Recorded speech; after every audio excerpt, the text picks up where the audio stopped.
Bapak Ibu, eh, teman-teman semua, kita ketemu lagi di Renungan Sebutir Debu. Pada saat ini saya ingin mengajak Bapak Ibu teman-teman untuk kita sama-sama merenungkan tentang apa sih itu cryptocurrency, Bitcoin, ya macam-macam ya. Lantas sistem keuangan dunia yang bikin indra kens kayak mendadak ya. Nah ini Bapak Ibu, banyak sekali akhir-akhir ini jerat-jerat yang dipasang oleh si jahat. Supaya apa? Supaya nanti masyarakat akan jadi males. Masyarakat cuman mau main handphone dapat duit miliaran. Wah, ini kelihatannya enak ya. Tapi sebenarnya ini membawa kita pada suatu keadaan supaya kita tidak lagi percaya Tuhan. Nah ini kalau kita tidak percaya Tuhan karena manusia makin hari didorong makin mengerti IT, makin bisa melakukan segala sesuatu dengan pengetahuannya. Contohnya kalau kita pakai Google Assistant, itu kita pergi kemana, keluar dari mana, kita dikasih tahu. Udara mau hujan, kita dikasih tahu. Di depan macet, kalau pakai Google Map, kita dikasih tahu. Padahal kita tidak melihat, tapi kita percaya. Karena memang kejadiannya seperti itu. Nah Bapak Ibu teman-teman sekalian, kita harus waspada pada saat ini. Karena nanti kita akan digiring ke dalam new world, dunia baru. Sekarang kita sudah digiring ke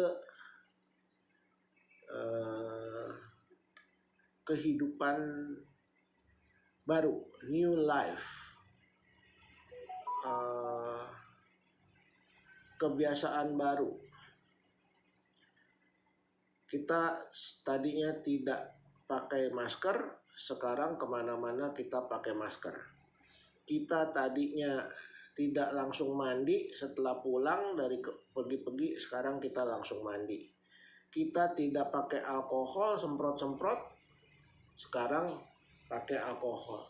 Kita tidak langsung cuci tangan, sekarang kita cepat-cepat cuci tangan kalau habis pegang segala sesuatu. Ini new new lifestyle, kehidupan yang baru, yang sistem kehidupan yang baru. Nah, padahal ini menunjuk kita kepada suatu sistem dunia yang terselubung. Artinya, kita diarahkan supaya nanti kita tunduk pada pemerintahan antikristus, yaitu satu dunia, satu pemerintahan, satu macam mata uang, satu currency, dan satu agama. Alasan mereka adalah apa? Satu pemerintahan supaya tidak terjadi peperangan. Semua saudara. Bagus kan? Bagus. Satu mata uang. Bagus nggak? Bagus. Karena apa? Satu mata uang tidak akan membuat ekonomi satu negara hancur. Karena ada perbedaan kurs. Akan dibuat kurs sama rata di seluruh dunia. Yaitu dengan menggunakan poin. Poin dapat poin berapa, ya, seperti di Lazada, di Topet, Gojek, ya. Kita sudah menggunakan poin. Kita belanja ini, kita dapat poin ini berapa. Kita sampai poinnya udah banyak, nanti dapat gratis makan. Bisa beli apa di restoran apa, ya. Nah, ini semua Bapak Ibu adalah jerat-jerat yang dipasang iblis. Sekarang kita kemana-mana, kalau tidak punya peduli lindungi, kita tidak bisa masuk mall. Berarti kita tidak bisa belanja. Tapi di warung masih bisa. Nah, ini Bapak Ibu. Lama-lama kita akan tercekik. Kita makin lama makin dikuasai oleh teknologi dunia. Ya. Nah, Antikristus akan menggunakan teknologi dunia ini untuk mengatur dunia, mengatur pemerintahan, mengatur keuangan dunia, mengatur semua agama yang ada di dunia, supaya hanya menyembah kepada setan, kepada Antikristus. Ya. Nah, ini yang bahaya Bapak Ibu. Ya. Nah, sekarang kita sudah pakai peduli lindungi, semua pakai handphone, ya. Nanti bukan tidak mungkin akan dipasangin chip di tangan atau di dahi, supaya kalau kita kemana-mana lupa bawa handphone, nggak apa-apa lagi, cuman tempelin aja chip yang di kepala atau di tangan, tot gitu ya. Tot, boleh dilihat, oh sakit nggak, sehat nggak, boleh masuk, ini pengikut setan bukan, kalau pengikut setan boleh masuk gitu. Ini adalah gambaran kita menuju ke dalam zaman baru, New World. Ya, saya akan bacakan dari Wahyu 13 ayat 17. Ya, nah ayat 16 dulu ya. Aduh, sebenarnya dari ayat 15. Nah, setan itu katanya menurut Wahyu 13 ayat 15, kepadanya diberikan kuasa untuk memberikan nyawa kepada patung binatang itu, sehingga patung binatang itu berbicara juga dan bertindak begitu rupa sehingga semua orang yang tidak menyembah patung itu dibunuh. Nah, patung ini masih kita belum tahu apakah ini Google atau patung itu dikasih sistem Google atau itu robot atau apa, kita masih belum tahu. Ya. Dia bisa bicara.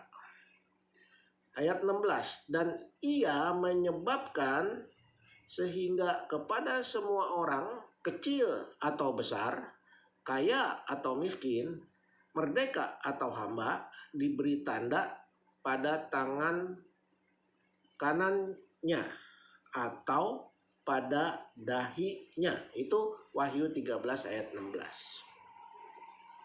Dan tidak seorang pun yang dapat membeli atau menjual selain daripada mereka yang memakai tanda itu, yaitu nama binatang itu atau bilangan namanya. Contoh, kita sekarang bisa belanja kalau nggak bawa kartu kredit sudah mengarah ke handphone, ya kan? Yaitu kepada sistem QR. Kalau kita tempelin QR ke barcode-nya toko atau restoran atau apa saja, uang kita kesedot ke situ, berarti kita sudah bayar. Ya, itu QR, ya. Dan tidak seorang pun dapat membeli atau menjual selain daripada mereka yang memakai tanda itu, yaitu nama binatang itu atau bilangan namanya. Sekarang mungkin namanya baru QR. Tapi kalau udah di sini nggak tahu namanya dirubah lagi jadi apa. Kalau udah di sini nggak tahu namanya dirubah lagi jadi apa.